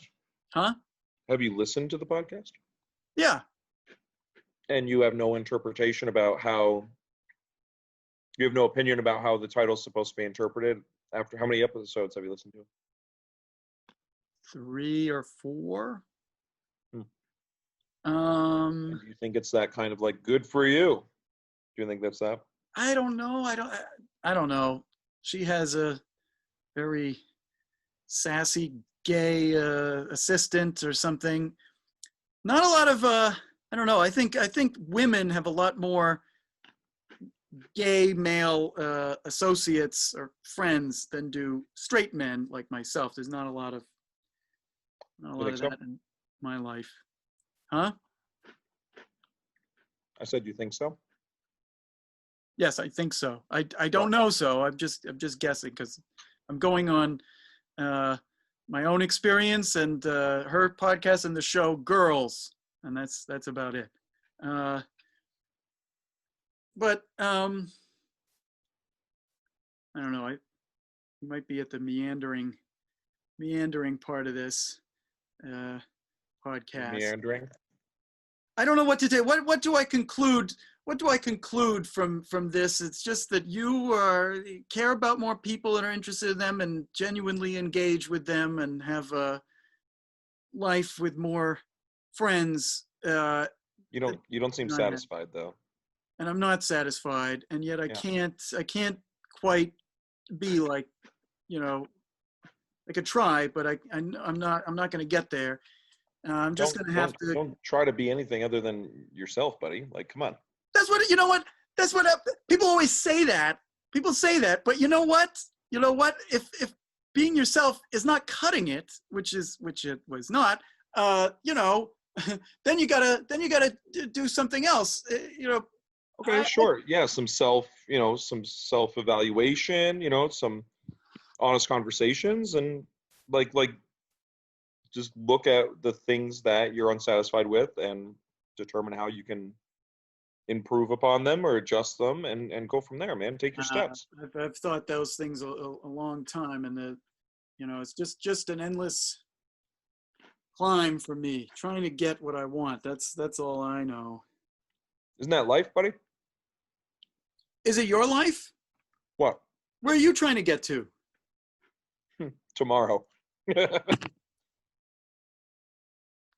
Yeah, but tomorrow, this is the thing, maybe. This is what we'll end on. Like, it's clear. Is it clear to you? And it's clear what I'm about. I'm trying to make it. I'm trying to make it. I want to do it with math, with, Sure.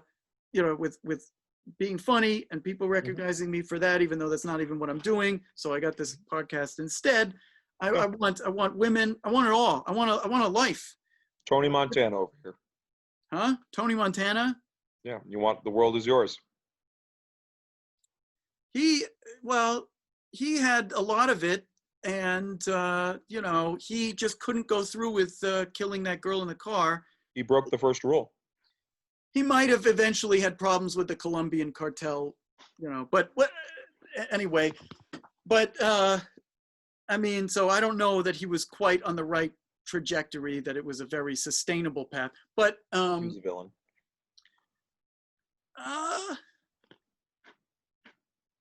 Anyway, but what about you? Where are you trying to go? That was the question I was sort of asking before. Where are you? I've got some. Where am I trying to go? I'm trying to improve every day in certain aspects. Save some money. Plan for the future and stuff. But I'm also trying to just appreciate day to day and enjoy my experience and my existence. You say too many things that sound too healthy. Too much of like the kind of thing that healthy people are supposed to say. Thanks. but I not. don't know, man. I stress out. My day job stresses me out and stuff, but I try to, keep a perspective that doesn't define who I am. You know what I mean, or what my worth is. Your day job running the events My for day job or my any job, right? Like that doesn't define us as people, right? for Or me it or does. I'm a mathematician, even if I and my purpose, if you're a mathematician, your purpose is to get at new knowledge, right? It's not for me to just. but before you were a mathematician, you were a person, right? So I don't know, man. Person There's purpose is to make it. That's what I understand. I mean, if I'm not, my whole thing, my whole world is like accomplish this. I need to make it. I need to be recognized. I need to get it. I If think those are all very abstract goals, and you need to hone in on some very specific, um, accomplishments, or like places where you can be like, that's what I wanted. I yeah, yeah, mean, yeah. I was being sort of general. It's not like I can't name the things that I want, but there's a striving, the striving. Uh, sure. but I couldn't be the events coordinator because what does it mean to be the best events coordinator? Picking the right bands that people are going to like more. People in Ithaca like a lot of reggae. That's what I found out. I never knew that that people like reggae, that there Oh was a yeah. community for that. And I couldn't. I don't care about reggae. If you I go to don't the book the events, what's bands the for next thing? me, Daniel. I enjoy most, if not all, the acts that we have, but Yeah, I I know you. book them for the community. It's for everyone else. I mean, what an attitude! An attitude that I could never have. If I were That's you, the job. That's the job, though, man. but I'm the not. only I'm not in charge of booking concert for my entertainment. I'm in charge of booking the best show we can have. God, to think of all the years I tried to show movies to people because I thought it would edify them. You still haven't watched Ace in the Hole. Look. If I were in your position, what I'd be Why are trying you to yelling do, at me? I would be trying to leverage. I'd be trying to let me do a great job, and then I'll be mayor of Ithaca, and then I wouldn't care about being mayor of Ithaca because all You- I'd want to do is be governor. Do you think throwing concerts qualifies me to be the mayor of this town? Listen, I think you are a person who all the people in town, maybe not the Cornell people, but all the other people in town, they know you, right? Okay. Yeah. You must be. I mean, I don't know. Behind the mayor, who else is so well? No Cornell professor is going to run for mayor. What do I want to be mayor? What comes with being mayor that's so appealing? I feel like, well, for me, power. What power? Do you know what the mayor actually is There's qualified power and on allowed to do? paper. Didn't you watch Game of Thrones? That this piece of paper. You know, you make your own power. Control of something. You could be accruing wealth, maybe through kickbacks, whatever those are. I don't know how things actually work, but the point is, I feel like there's a view of the mayor. Yes, I believe in solving problems and having a grand vision and having technocratic competence. But there's another view of things where it's like, look, if you've been to every restaurant in town and you know your way about town, you know all the people, you know everything, you know about what that is. You have some of what it takes to be mayor if you just build in that other stuff that I talked about. I think there's more to it than just social, like the social aspect of it. But Well, at least you'd be able to get the kinds of things that I can't get past. Here I have every good idea. I have all the right reasons for things, and no one ever listens to my reasons because they don't like me. Uh, you know, I'll read your essay, Daniel. my essay on the conflict between utility and morality, and how I have all the evil ideas, all the ideas that are so awful that no one says them. These are my Really looking genuine forward to it. intellectual ideas. Okay. I think we covered a lot in this. How long have we been talking? Long time. Time is it? 6:37. 6:37. Nice. Yeah, it's been a good jam session, man. Lot to go over. Good. I'm happy. I think this went well. Yeah. When do you want to do it again? Oh, we should. Yeah. When can you do it again? Maybe Monday. I don't know, how soon do you want to do it? I can maybe do it Monday night, or I could do it Yeah. I maybe mean, next Friday. we can do more, especially because we have so much. We can talk. We haven't even begun talking about movies in earnest. We can do movies. We'll have acting in the Ernest future. saves Christmas. Ernest saves Halloween. Ernest goes to camp. Have you even seen those movies? Yes, I've seen. You've seen all those movies? Absolutely. You see my list. I've seen about 1,800 movies in my life, and I've made a list with all of them. And you've seen the Ernest movies. But I have not seen the Ernest movies, actually. I have only seen little bits and pieces of, I don't know, even probably Ernest Goes to Jail, because I saw him in a jail. He did go to jail. That was a film. Ernest Goes to Jail.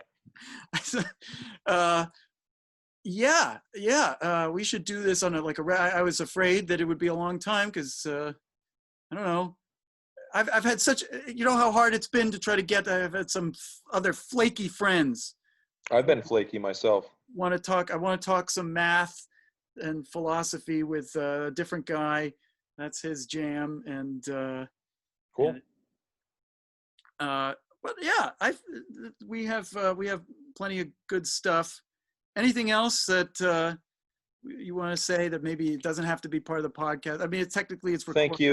Thank you for having me, Daniel. I'm honored to be the first guest of the Daniel Rubin on Rye experience, and I look forward to joining again. If you get a chance, check out the CFCU Downtown Ithaca virtual summer concert series. Oh yeah, I'm supposed to see a professional host would have, This is my plug. This is my plug opportunity, right? But it's no longer just for Ithaca then. If it's you're plugging, it's just a band playing on at a stage with an empty auditorium that anyone. Not auditorium. It's a theater. It's a historic theater. What's the difference? Is there a difference? Well, I mean, there's a difference between a car and a sports car, right? Okay, come on, Daniel. There's a difference between math that you do and simple addition, right? Oh, so an auditorium is not is like a small theater. When I hear auditorium, I think like a school gymnasium or something. I guess that's true. I don't. You know what? We'll have to look up the word. I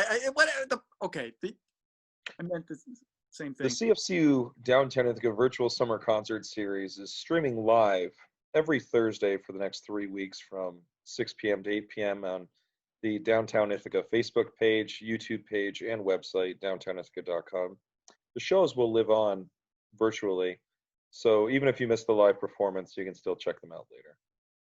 And if this is ever posted to YouTube in time, we'll include the links below. This isn't a professional production that just, gets uploaded to YouTube right away or after, professional This wasn't editors. live. We weren't doing this live. No, you are talking to a person who has never done this before and does not know what he's doing. So, it's exciting. There may have to be some edits. We may have to edit out. Maybe I have said something I should not have said. You probably said some things you should not have said. No, you have said some things you should not have said. I don't know if I don't know, but we should do this again. Absolutely. Awesome. Thanks, buddy. It was a good time. I had fun. Yes. What are you up to this weekend? Any big plans? My brother's coming. Let me stop the recording.